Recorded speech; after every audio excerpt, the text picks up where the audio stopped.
Hello, my name is Simpson. I wanted to thank you for the interest you've shown in the Science of Success program that we're launching in January 2012. I'm always very grateful when anyone takes an interest in the work that I do, and judging by the feedback and the questions that I've had in the last week alone, there's clearly a huge curiosity and hunger out there for self-improvement in 2012, which is just wonderful to see. But it's prompted me to want to give you an insight into the kind of information and the personal success strategies that you can expect to enjoy and benefit from in the Science of Success, should you choose to enroll upon it. I want to share with you some information about the Success Saboteur.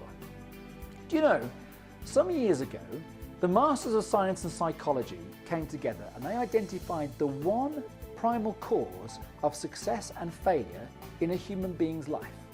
That's right. They identified the one primal cause for every result that you and I create and experience in our lives. Now, I don't know about you, but I think that's fundamental understanding for a human being to have in life. And yet, I'm sure like me, you didn't experience any of that in the education system that you went through. I certainly didn't learn it at school or university. In fact, I had to wait until I was over the age of 30 before I had exposure to and was able to integrate this information into my life. I'll share how I did that in a little while. But firstly, let me go back to what these Masters of Science and Psychology found.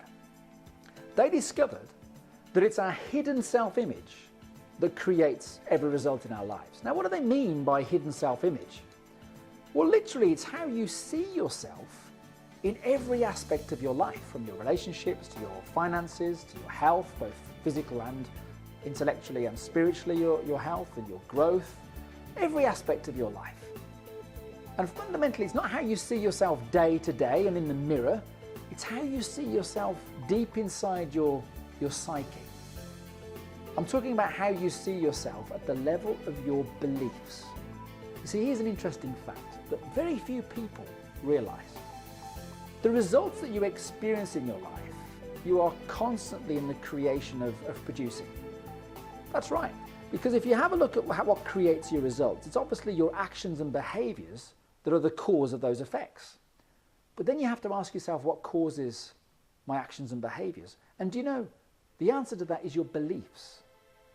And the problem is with our beliefs is they are programmed into us over years. Most of us didn't originate our beliefs. They're ideas that have spun into our minds over the years and fallen outside of our awareness. We're simply not aware of them anymore. They've become so entwined in our personality. But the interesting thing is, they're creating the outcomes in our lives every day. It's a little bit like your computer. Here's a good analogy to be able to really get this.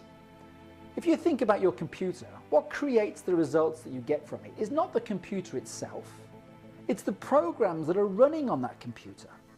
Now, if you imagine your computer isn't giving you the outcomes that you want, and mine often does, but that's probably down to me, to be honest, but a lot of the times it's the program that's the problem. So if the program isn't serving you in terms of getting the results that you want, what do? You remove the program from the computer and you go and find a program that will help you create those results, and you insert and load that up into your computer. Then you start getting the results that you want. Well, do you know, the computer is a very poor version of the human being. And the same process applies to us. That's right. We've got programs running across our nervous system that we are unaware of, that creates our behaviors and ultimately creates the results that we want in our lives. Now, of course, the trick is not to simply just stick a CD in, because we're not built that way. There's a little bit more intelligence that needs to be applied for human beings. But you can change that program. See, that was the other insight that these Masters of Science and Psychology identified. They found that you could not outperform your existing self-image, but you can change it. But you just need to know how to do that. And that's the information, some of the information, that you'll learn on this powerful program. Now, when I talk about not outperforming your existing self-image, let me give you a good example of where you can see that in everyday life.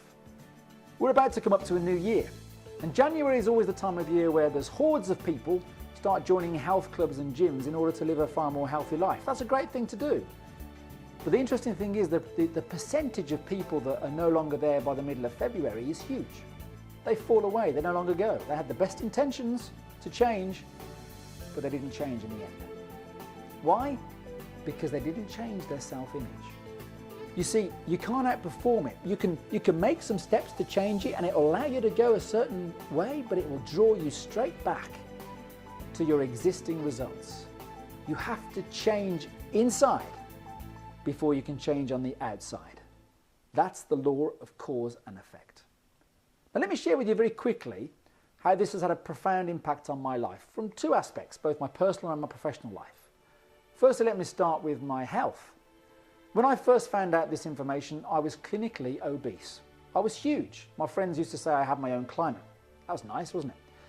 But when I learned this information and started integrating it into my life, I built a very clear image in my mind's eye at the level of my beliefs that saw me very slim and also running a marathon. I built an image of me running the streets, running a marathon race in the streets.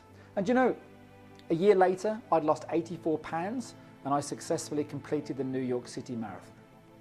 Now, the following year, I applied exactly the same self-image techniques to my business life. I was in sales in those days, in corporate life. I was in the IT and telecommunications field. And my target every year was £4 million. That was my general target, and I used to get 4.2 or 4.3 million every year. Now that, for some people, might be great, but for me, every year getting that used to really irritate me because I knew I was capable of so much more. And I'm going to wager that I reckon that you know that you're capable of so much more in many areas of your life. Now here's what happened to me. When I understood the personal success strategies around self-image, I applied them to my life, and in that following year I went from 4.2 million to 64 million in that one single year. Now, I am not sharing any of this to impress you, but to impress upon you the power of these personal success strategies and techniques when you learn them, understand them, and apply them. You see, I know a lot of people that know this stuff, but they've never applied it. And in the Science of Success, you will learn how to apply them. It's not just sharing content with you and saying off you go. It's about applying this information into your life, because that's what makes the difference. Because when you change your beliefs, how you see yourself at the level of your beliefs, and you modify your beliefs, you change your self-image, your behaviors change, the programs running across your nervous system change, and ultimately, your results change. They have to. It's the law of cause and effect.